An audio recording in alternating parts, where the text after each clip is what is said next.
Efésios capítulo 3.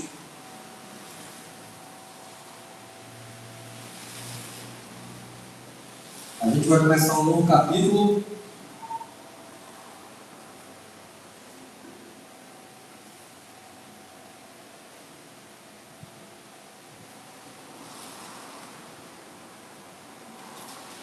Todos acharam?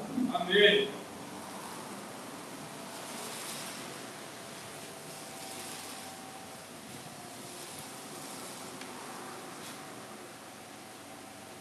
Diz assim o versículo 1: Por esta razão, eu, Paulo, prisioneiro de Cristo Jesus, por amor de vocês gentios, certamente vocês ouviram falar da responsabilidade imposta a mim em favor de vocês pela graça de Deus.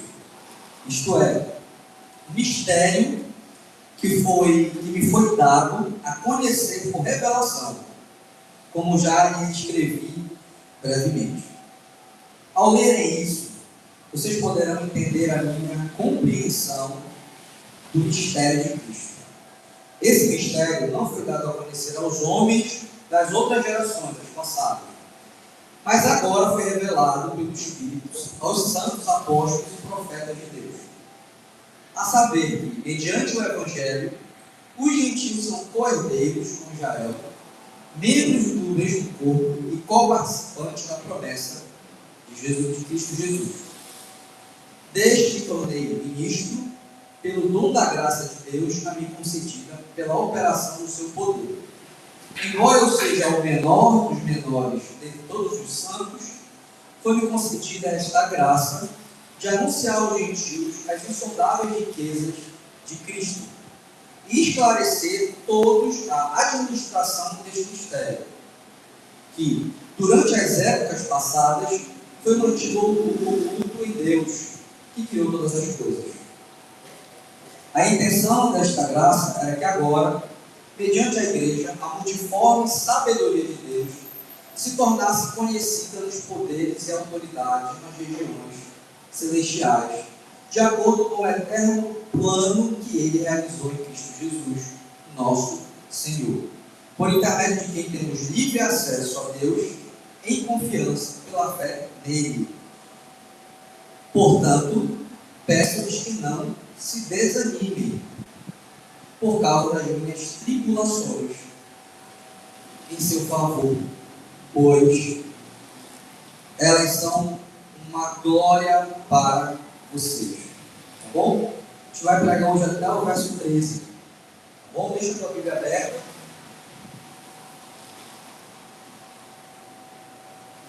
Antes da gente começar, o que eu quero que vocês já tenham noção de quando eu fui ensinando.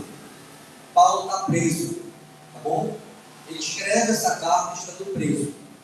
Para que a gente consiga entender da melhor forma, a gente precisa entender um pouquinho como era essa prisão, tá? Eu trouxe alguns relatos aqui dessa prisão.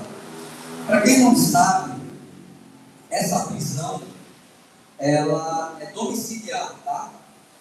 Paulo não está numa prisão amarrado, é domiciliar. Só que é uma prisão domiciliar muito longa, aproximadamente 2 anos, que ele não poderia sair da sua casa, tá?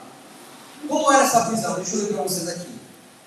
Paulo não estava jogado numa masmorra escura naquele momento. Ele ficava em uma casa alugada, mas constantemente vigiado por soldados romanos, tá? Lá em Atos 28:30, diz que Paulo permaneceu 2 anos inteiros na sua própria casa que havia alugado.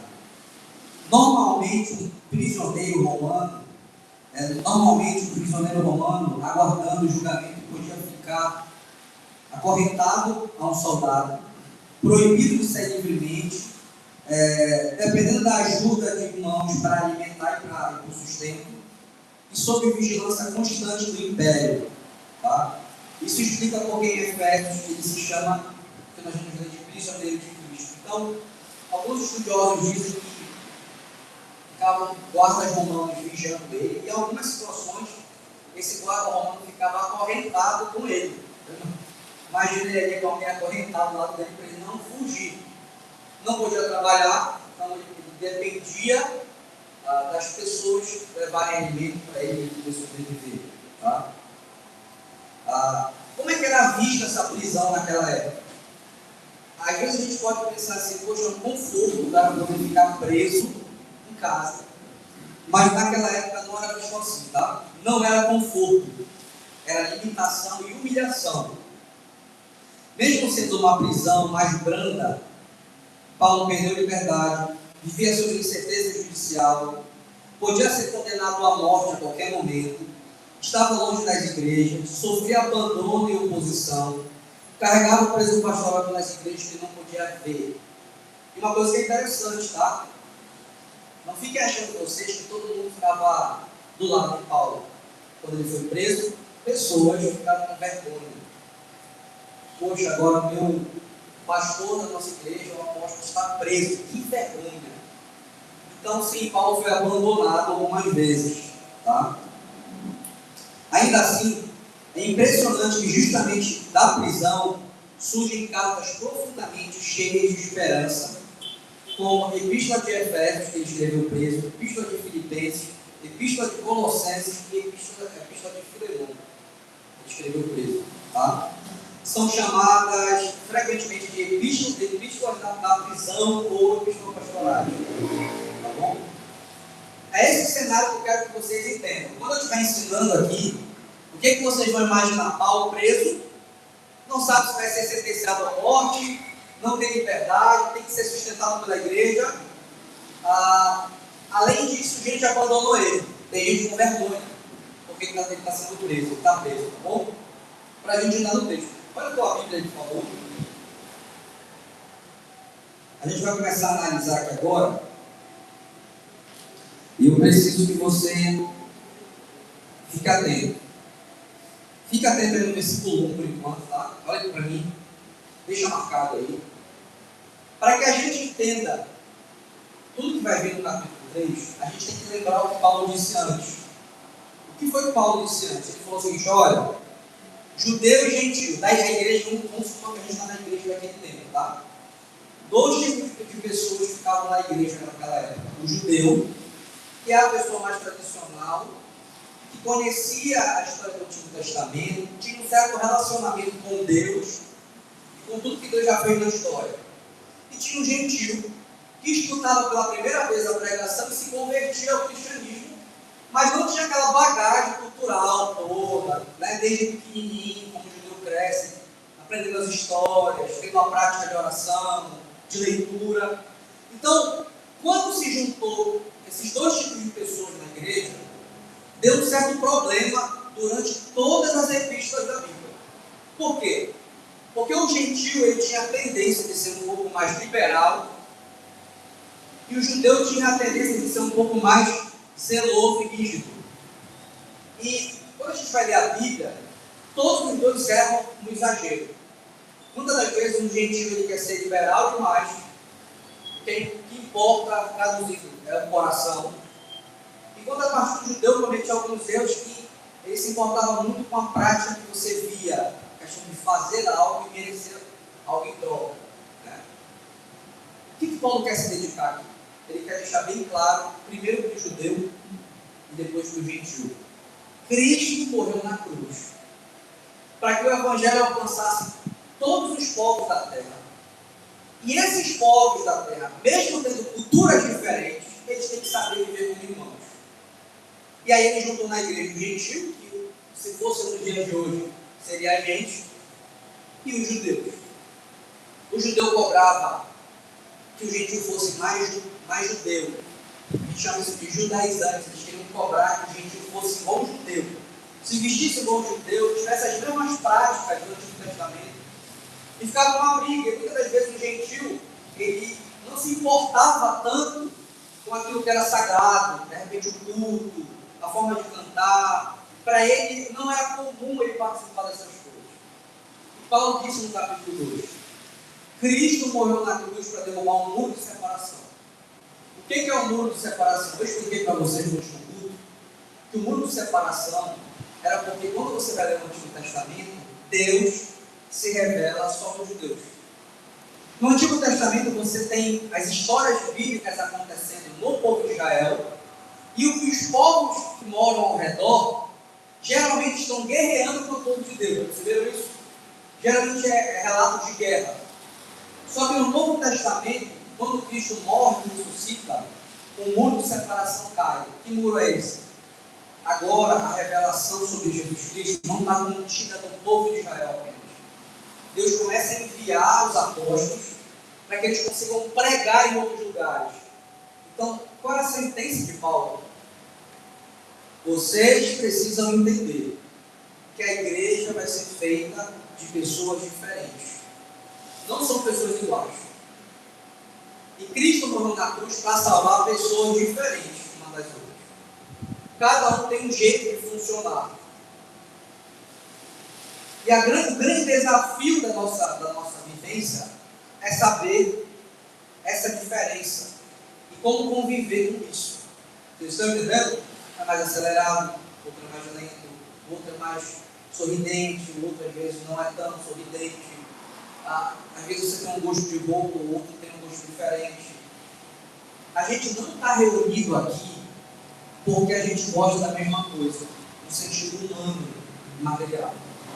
Lembra que eu falei para vocês que se eu fizer um show lá fora de rock, eu junto um monte de gente que gosta de rock. Elas até choram. Só que a igreja é o único lugar que a gente consegue juntar pessoas que têm gostos completamente diferentes e verem como irmão. Isso é o poder do Espírito Santo. Então Paulo está dizendo para a igreja: Cristo morreu na cruz não foi para te salvar individualmente. Cristo morreu na cruz para que nascesse um povo, para formar um povo. Então ele te salva internamente porque ele quer te conectar a uma família cristã.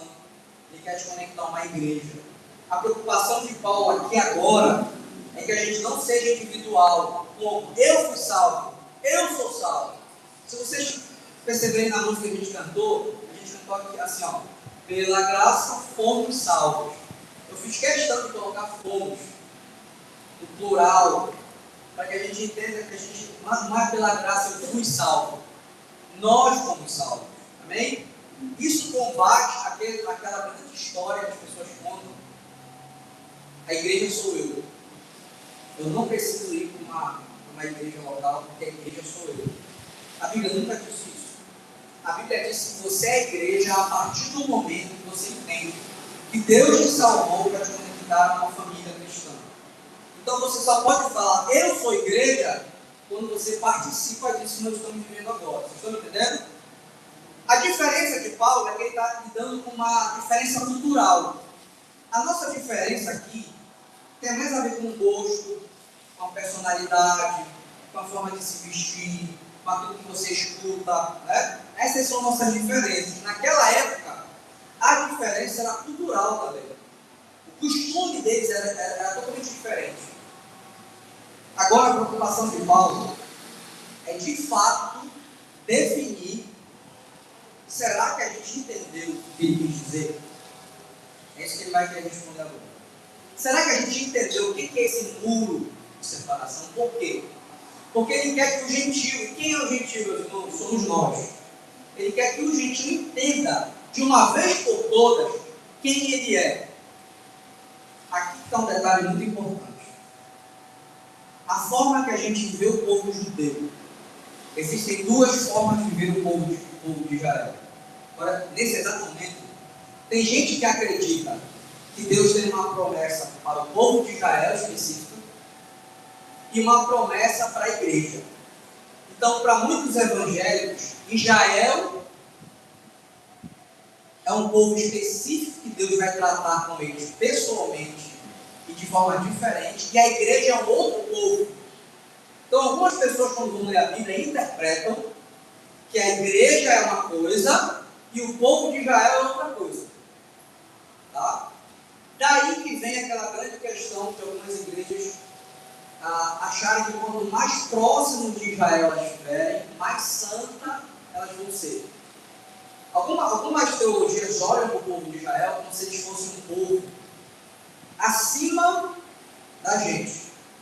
Então, se eu chegar aqui agora e pegar um candelabro, colocar um quipazinho, eu fico mais aleluiado e mais cheio de unção, porque eu acho que tudo que tem a ver com o povo de Israel é mais sagrado. Isso é uma linha teológica, tá? Que acredita que a gente é dividido entre igreja e povo de Israel. Então Deus tem promessa para a igreja e tem promessa para o povo de Israel. Essa teologia vai dizer o quê? No Antigo Testamento não existia igreja. A igreja passa a existir no Novo Testamento. No Antigo Testamento só existe o povo de Israel. Então eles acreditam que a história bíblica anda em dois lados. Tem o povo de Israel e tem o povo chamado igreja. Todos me compreenderam? Essa é uma linha teológica chamada dispensacionalismo, que acredita nisso. A maioria das igrejas hoje, pentecostais, são dispensacionalistas. Hoje, vou mostrar para vocês como Paulo fez questão de deixar claro que o gentio não é superior e nem inferior ao israelita. E que Deus mandou Cristo morrer na cruz, não foi para fazer dois povos com promessas diferentes, dois povos tratados de forma diferente por Deus negativo. Ele mandou Cristo morrer na cruz para que os dois homens formar um só povo. Isso é muito importante para a gente. Está todo mundo entendendo? Isso é muito importante. Porque você pode se perguntar, poxa, por que a gente não tem utensílios de Israel a princípio? Porque a gente acredita que Israel é uma nação. Eu sou brasileiro. Só que dentro de Israel tem pessoas que creem em Cristo. Aquelas pessoas que estão dentro da nação de Israel, que creem em Cristo, elas são igreja. Assim como as pessoas que estão vivendo no Brasil e creem em Cristo são igreja. Não existe um povo mais especial. Aonde é que eles são especiais? É porque eles foram o povo escolhido no Antigo Testamento para receber a primeira revelação de Deus. Mas a forma que Deus salva o israelita é a forma que Deus salva o brasileiro. A forma que Deus salva no Novo Testamento é a forma que Deus salva no Novo Testamento. Então vamos para o texto, tá? Primeira coisa que Paulo começa a dizer. Olha que coisa legal. Por esta razão, que razão é essa? Aquilo que ele disse antes. Cristo morreu na cruz para derrubar o muro de separação. Aí ele fala, por esta razão, eu, Paulo, prisioneiro de Cristo Jesus, por amor de vocês. Aqui a gente tem uma coisa muito bonita para enfatizar. Tá? Paulo quis dizer que ele era prisioneiro de Cristo. Ele vai falar, porque Deus quis derrubar o muro de separação e formar um povo para ele, chamado seu, sua família, sua igreja. Eu, prisioneiro de Cristo, estou aqui com vocês. Por que Paulo se chama de prisioneiro? Lembra que eu falei que ele está preso? Ele sabe que tem pessoas que estão com vergonha de ser preso. Porque existe uma teologia muito danosa. Preste atenção nisso aqui. De uma vez por todas, passar por problemas não significa que Deus deixou de nos amar. Fulano está doente, é demônio. Ele está fazendo algo contra Deus. A Bíblia não diz que toda vez que alguém fica doente é porque Deus está odiando essa pessoa. O fulano perdeu o emprego. Ele está fazendo algo contra Deus. O que a gente vai aprender com Paulo aqui agora? Deus, preste atenção, Deus tem sua forma de trabalhar, que muitas das vezes a gente não entende. E Ele vai usar a dor, a tempestade, o furacão, para que os seus filhos possam ser aquilo que Ele quer que eles sejam. Eu quero mostrar isso para você aqui em Paulo. Vamos entender essa expressão, tá?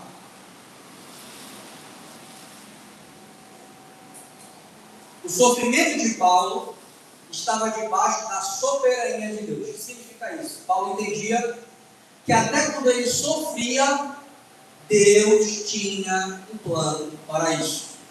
Tá?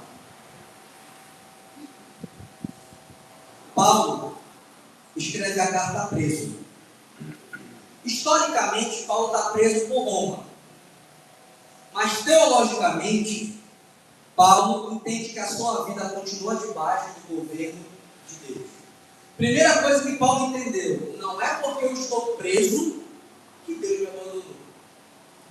Mesmo preso, Deus tem um plano para mim. Por isso, em nenhum momento Paulo diz que ele é prisioneiro de Roma, que ele é prisioneiro de César, ou vítima de uma circunstância que sobreveio, uma espécie de vitimismo.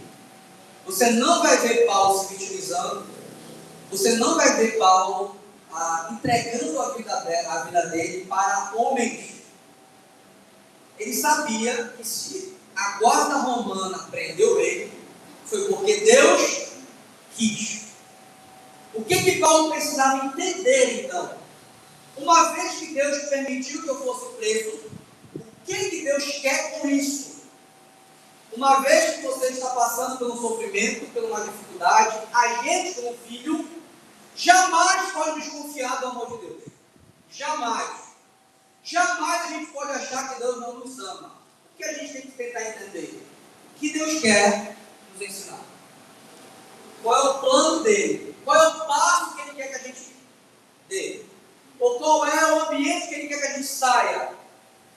Qual é o movimento que ele quer que a gente faça? Vou repetir. Um filho de Deus jamais pode pensar que Deus o abandonou. Isso é pecado. Um filho de Deus jamais pode desconfiar do amor de Deus. E eu sei que eu falo isso para vocês, que no momento da dificuldade, a gente pode pensar isso. Mas olha só, Paulo está preso, quem sabe acorrentado com segurança do lado dele, do lado. Esperando pessoas trazerem alimento para ele, sendo que algumas pessoas estavam com vergonha de estar preso. Ele sabia que talvez algumas pessoas poderiam desistir no meio do caminho. Mas ele entende o seguinte: eu não estou sendo preso por homens. Essa circunstância está no controle de Deus. Ele fala, eu sou prisioneiro de Cristo.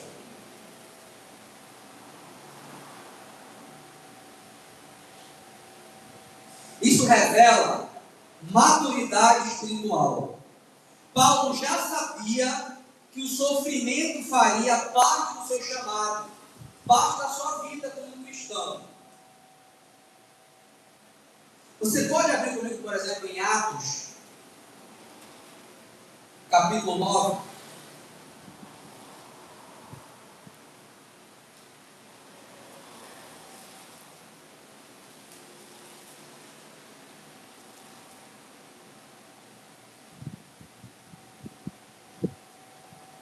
Atos 9.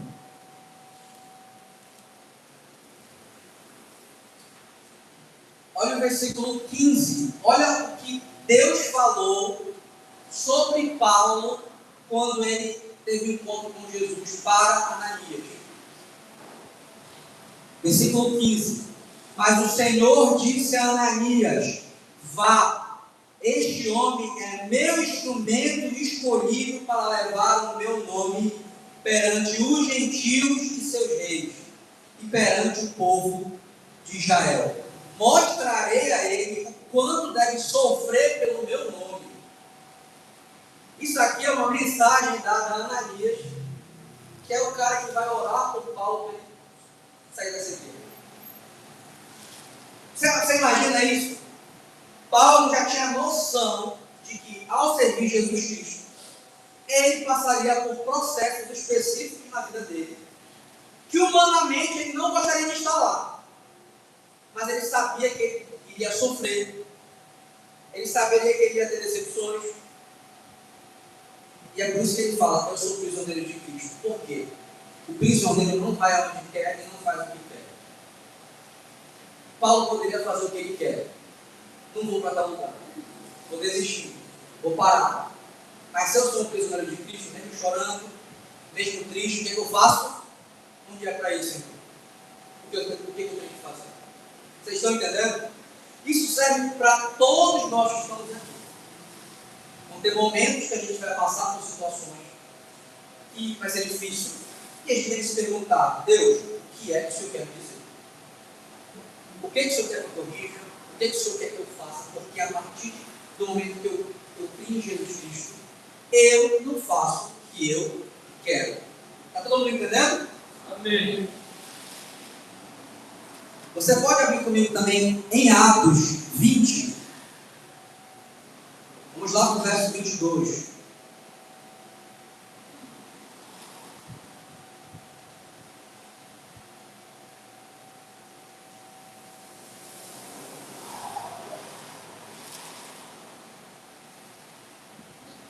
Atos 20, verso 22. Quem achou de amém? Amém.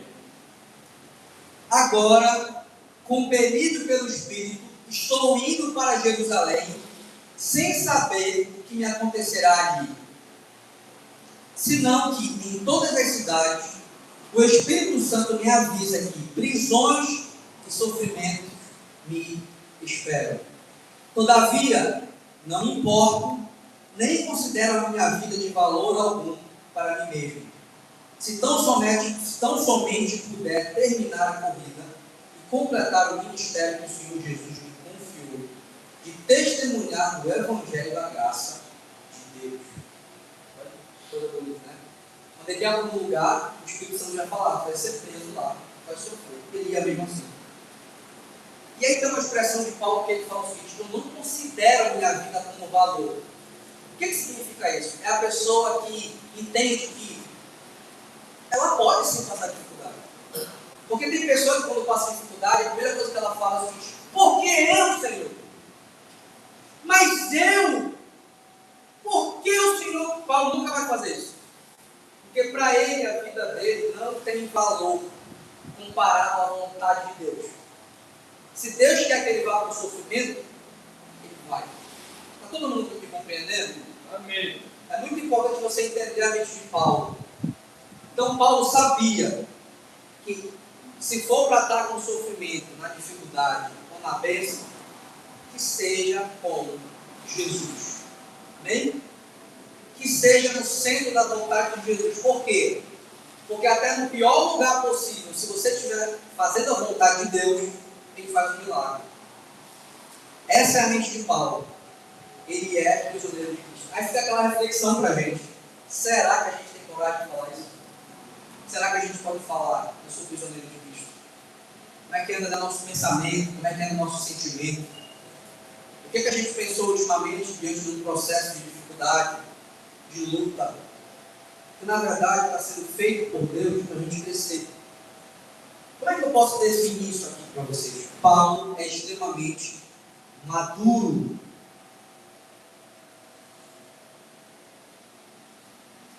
Ele compreendia que Deus nos conduzia por caminhos difíceis, prisões, perseguições, limitações, sofrimento que ele jamais escolheria participar de vontade própria. E ainda assim, Cristo continuava soberano. Paulo interpreta a sua vida através da providência de Deus e não daquilo que ele queria. Qual é a aplicação que a gente tem a respeito disso? Como é que a gente pode pegar essa mesma mentalidade de Paulo e aplicar a nossa vida? Fica a pergunta então. Muitos desejam um Cristo que apenas abençoe, facilite caminhos, realize planos pessoais que você pediu. Mas Paulo entendeu que Cristo também governa os sofrimentos, as perdas, os dias difíceis e os caminhos que a gente não escolheu. Deus governa isso. Vocês estão entendendo? Até isso Deus está governando. O dia que você chorou, Deus governou. O dia que alguém te machucou, Deus governou isso. É muito louco isso, porque, por exemplo, quando alguém faz algo contra você, Deus está tratando os dois lados. Você que está recebendo a ofensa para perdoar e a pessoa para ser humilde e reconhecer o erro. Vocês estão entendendo como é o plano de Deus? Tudo que acontece é tão bem arquitetado por Ele, que Ele ao mesmo tempo está testando todo mundo. Para quê? Para mostrar quem a gente é. Se a gente for filho, a gente se arrepende e continua com o Senhor. Se a gente não for filho, a gente vai se afastar cada vez mais daquilo que o Evangelho apresenta para a gente.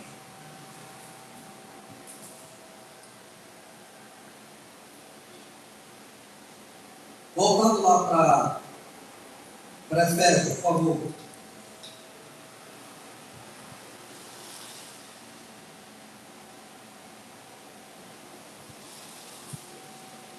Vamos para o versículo 2.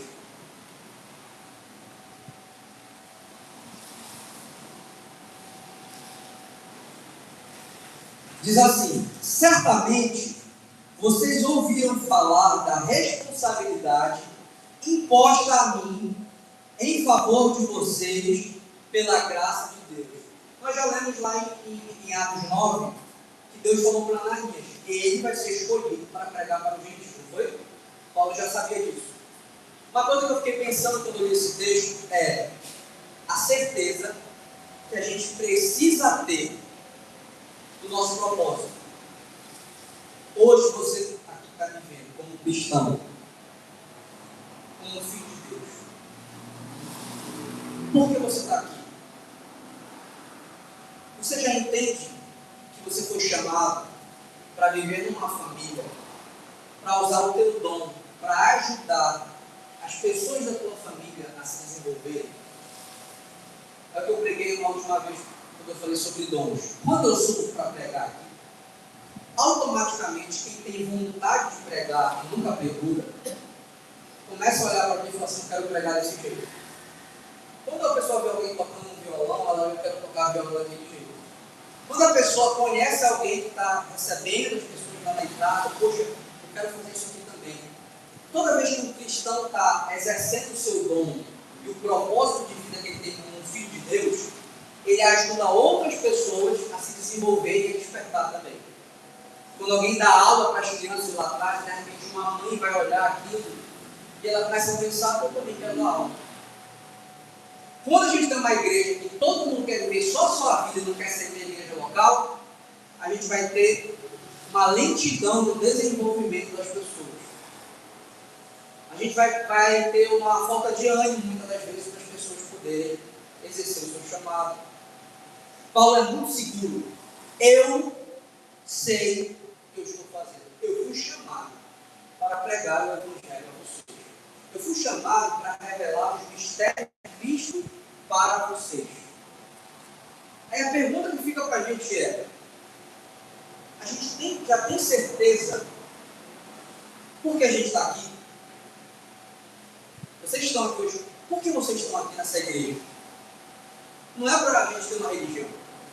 O que a gente pode contribuir para esse lugar para que a gente possa ajudar uma outra pessoa a também desenvolver aquilo que ela tem que fazer? Então isso é muito importante.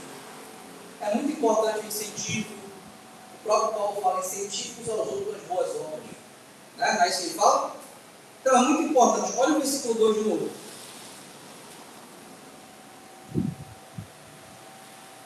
Certamente vocês ouviram falar da responsabilidade imposta a mim em favor de vocês pela graça de Deus. Ele sabe que ele não merecia ser esse pregador, ele não merecia ser esse líder. Ele diz: é pela graça de Deus que eu sou quem eu sou. Na linguagem paulina, mistério não significa algo impossível de entender. Olha só, a palavra mistério não é algo impossível de entender. Ele precisa apenas ser revelado, contado. Esse mistério refere-se ao plano de Deus, que antes estava oculto. Por exemplo, quando você vai no Antigo Testamento, aquele povo de Israel não sabia de tudo. Eles não sabem o nome de Jesus, por exemplo. Eles foram aprendendo conforme os anos foram passando. Adão sabe uma coisa, Abraão sabe um pouco mais. Moisés sabe um pouco mais. Davi sabe um pouco mais. Os apóstolos sabem um pouco mais. Hoje a gente está aqui com a Bíblia completa, podendo servir a Deus com todo o conhecimento, com toda a revelação de Deus, coisa que, por exemplo, o Abraão não tinha. E é uma coisa que eu sempre falei para vocês, às vezes a gente olha o personagem bíblico e fala assim, como eu queria ser como Abraão. Porque Abraão, Deus mandou um anjo para falar com ele, só que o anjo não falou coisas claras. Deus falou com uma voz audível para Abraão, só que Deus não foi claro. Ele falou, Abraão, sai da tua terra. Vendo da tua parentela, pega a tua família e vai para o lugar que eu te mandei. E foi isso. O cara foi. Hoje, tu abre a Bíblia. Está dizendo o que tu pode e o que tu não pode fazer. Como tu deve orar. Quem Deus é. Quem Jesus é. Enquanto a gente quer ser Abraão, Abraão sonhou com o dia que a gente está vivendo. Que era o dia que ele poderia entender e saber que realmente aquele Cristo, aquele Messias que prometeram para ele, que seria da descendência da família dele, nascesse. Então, olha só, todos os personagens bíblicos gostariam de estar na posição que nós estamos hoje. E sem saber tanta coisa como eles sabiam, quantos serviram ao Senhor com tudo que tinham. E hoje a gente tem toda a revelação.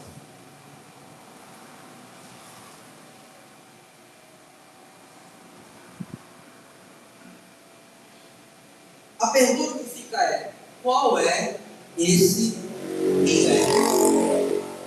Qual é o mistério que Deus mandou Paulo revelar? Vou repetir, Deus escolheu Paulo para pregar aos gentios. E entregou o mistério para Paulo revelar e contar. Qual é esse mistério? Paulo vai falar.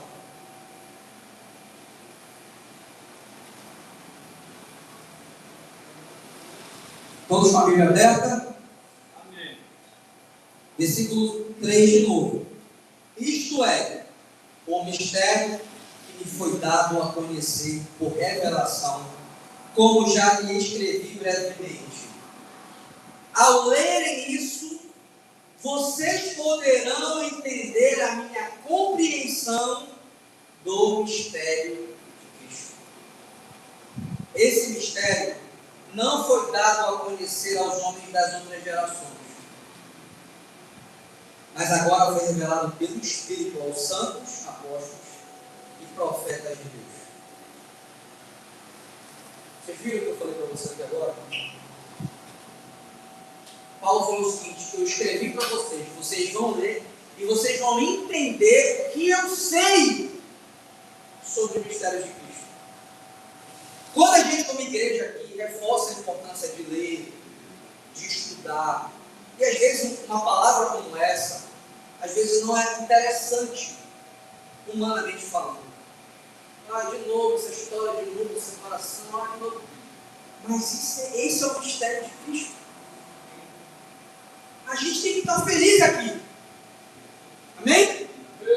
A gente tem que estar feliz aqui. Nós estamos agora experimentando e entendendo a mente de Paulo a respeito do mistério de Cristo. Olha o que ele diz no versículo 6. Vamos entender o que é o mistério. A saber que, mediante o Evangelho, os gentios são co-herdeiros com Israel, membros do mesmo corpo e co-participantes da promessa de Jesus. Aqui é a grande prova porque eu sou aliancista e porque a gente luta para ensinar o aliancismo para vocês. Não existe dois povos. Existe um povo de Deus chamado igreja. Que no Antigo Testamento, esse povo de Deus estava dentro das famílias. Do pai que ensinava sobre Deus, sobre Cristo que viria para o seu filho. A mãe que ensinava para o seu filho, o marido que ensinava para a sua esposa. A igreja estava nos cultos familiares. Quando chega no Novo Testamento, isso começa a tomar uma proporção maior. e recebe o nome de igreja.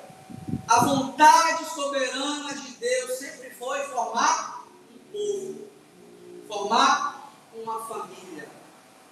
Deus não trata pessoas melhor por nacionalidade. Deus separou o povo para si. Seja você israelita, seja você brasileiro, argentino, inglês, não importa. Deus quer formar um povo para si. Agora nós temos algumas coisas para analisar.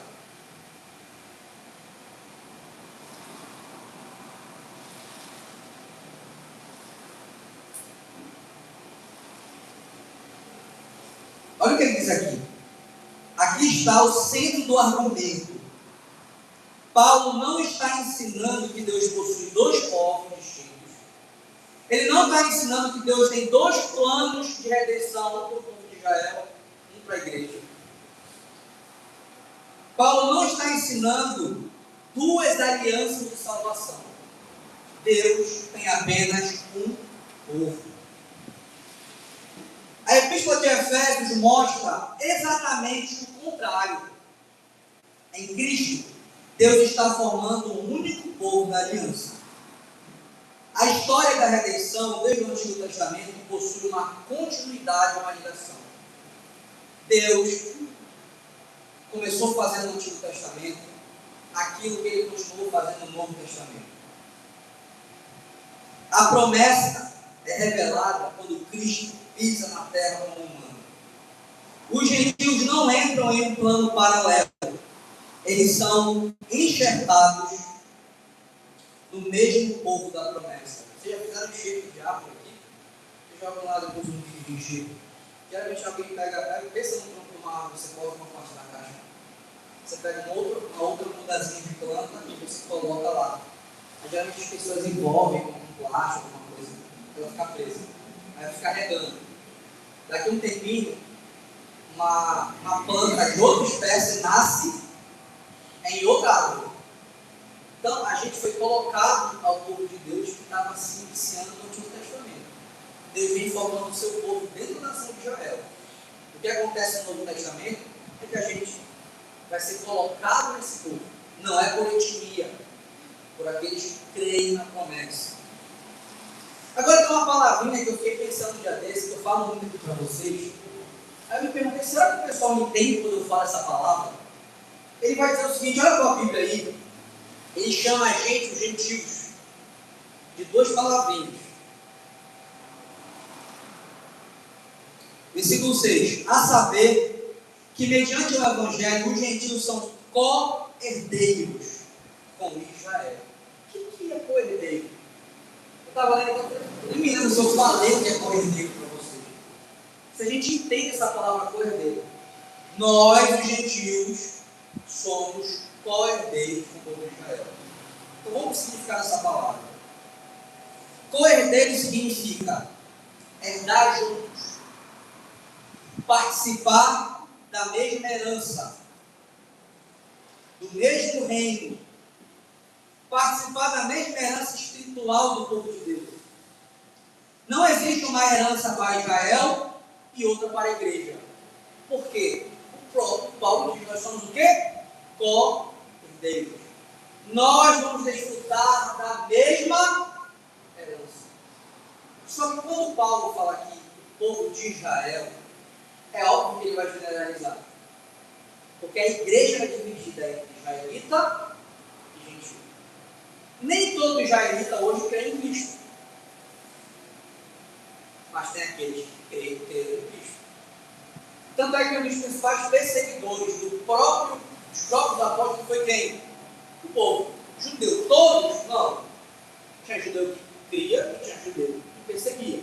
Paulo era um desses. Em Cristo há uma única herança para o povo redimido. Olha esses textos maravilhosos aqui. Abre comigo aí em Gálatas 3:29. Gálatas 3:29.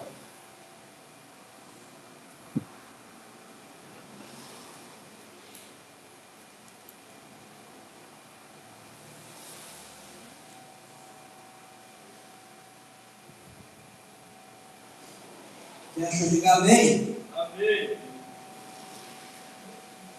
Diz assim, vamos ler desde o 28, tá?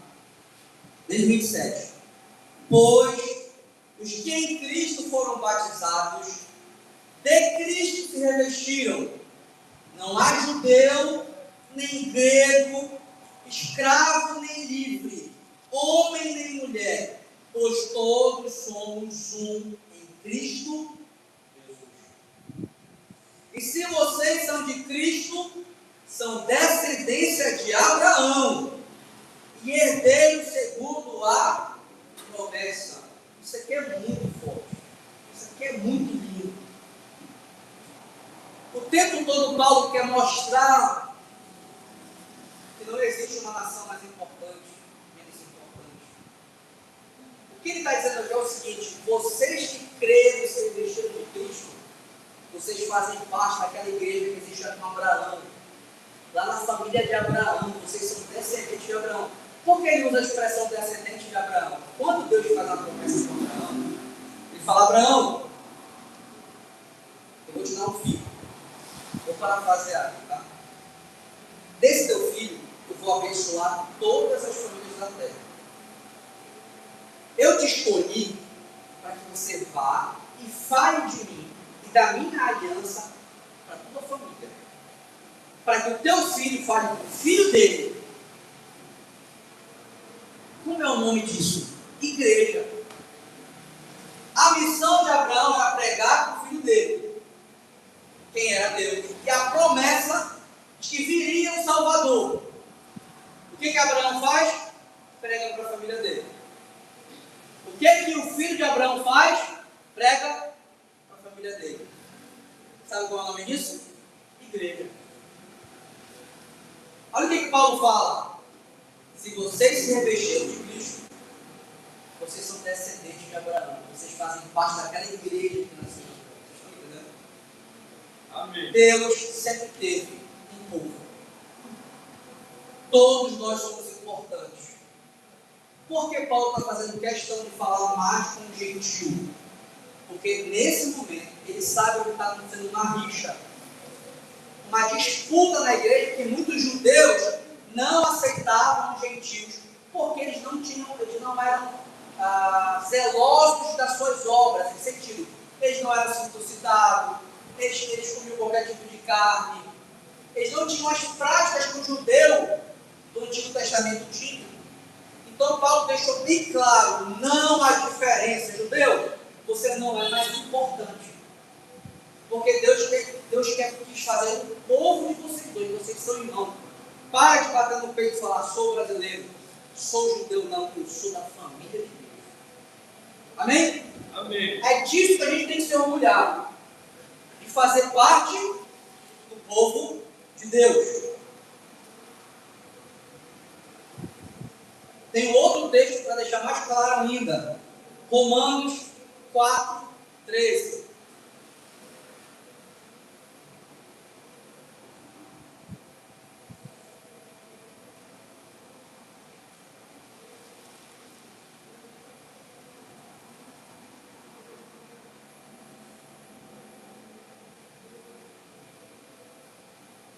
Romanos 4, 13. Quem achou, diga amém. Amém.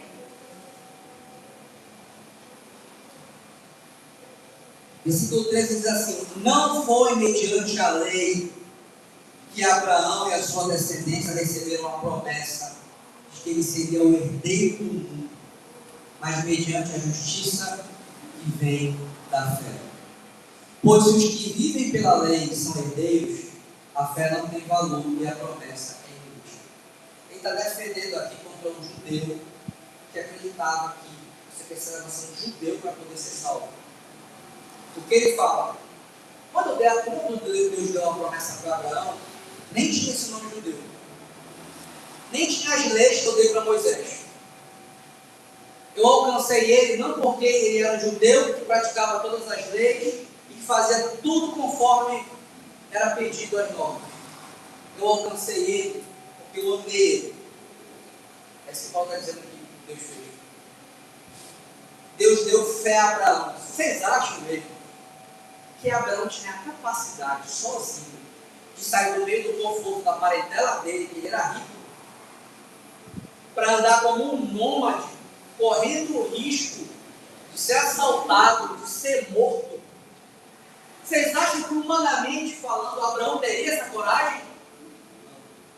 É por isso que Paulo fala: quem deu a fé para Abraão foi Deus. Dar a fé para o ser humano é a prova de que Deus prometeu algo para você. Prometeu o quê? Você é meu povo. Vocês estão sentados aqui crendo, amém? Essa é a prova de que vocês são povo de Deus. Porque se ele não tivesse dado isso para vocês não estariam aqui crendo.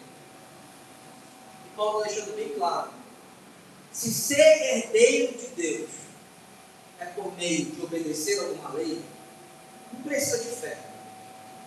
Porque o que é a fé? A fé é a capacidade de confiar no que Jesus Cristo fez, porque eu não consigo fazer. Preste atenção: ter fé é acreditar no que Cristo fez, porque eu não tenho capacidade de fazer o que Cristo fez, não é isso? Só que se eu sou salvo pelo que eu faço, para que eu preciso dessa fé para confiar no Cristo que faz algo que eu não faço? Estão me compreendendo?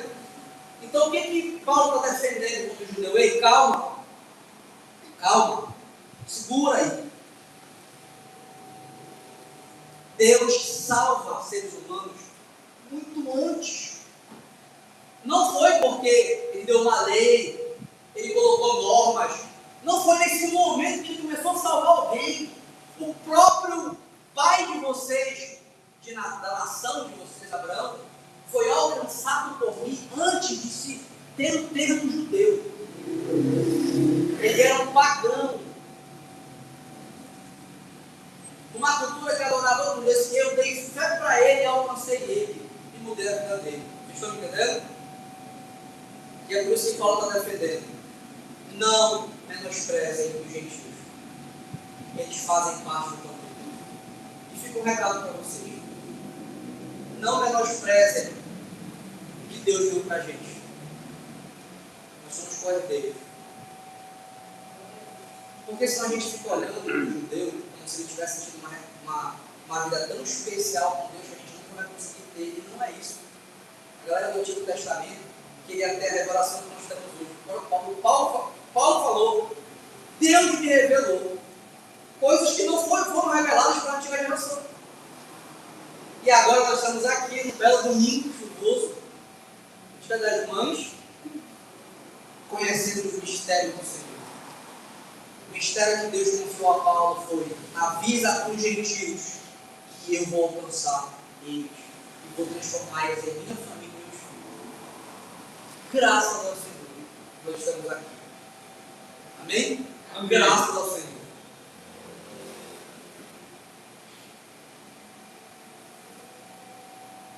Abre em Romanos 11, 17.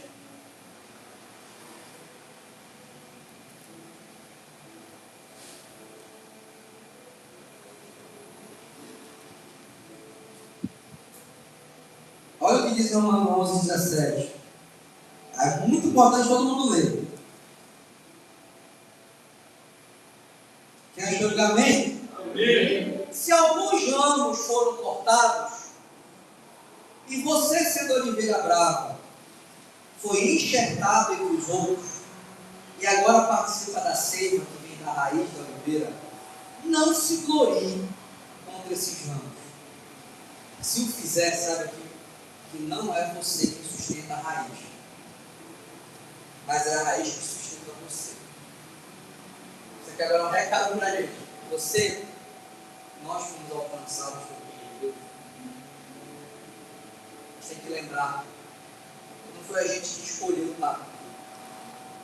A gente foi colocado na oliveira, foi colocado na videira, e a gente é sustentado por uma raiz chamada Cristo. Amém? Nós não podemos nos gloriar. Por isso que Paulo tem a mentalidade correta: eu sou prisioneiro de Cristo, e se Cristo quiser que eu sofra, o que eu faço? Amém. Porque é Ele que me dá a vida e Ele que me sustenta. Foi Ele que me deu a salvação. Eu sou completamente dele. Amém? Imagina uma árvore agora. Imagina que alguém foi lá naquela árvore, cortou o casco da árvore, pegou você de outro lugar e colocou lá. E aquela raiz começou com o passar do tempo te dar alimento. Daqui a pouco você é um dos ramos, um dos galhos daquela árvore. A vida está no galho? Não. A vida está em quem? Na raiz. Amém? Amém. O que eu quero pedir essa noite para vocês? Cuidado. Cuidado para que a gente não vá achar que a gente é mais do que a gente é. Cuidado para a gente não querer questionar Deus por situações que estão acontecendo na nossa vida, quando na verdade essa aqui para nos ensinar. Cuidado com... A gente tem que ter cuidado com nossos estresses, com o nosso grau de tristeza muito excessivo. Por isso que ele fala no final do texto, não desanime. Cuidado para não desanimar. Finalizando aqui,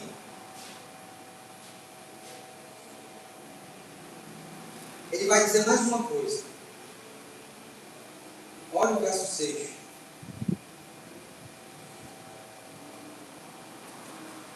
Volta lá para o verso, capítulo 3, verso 6.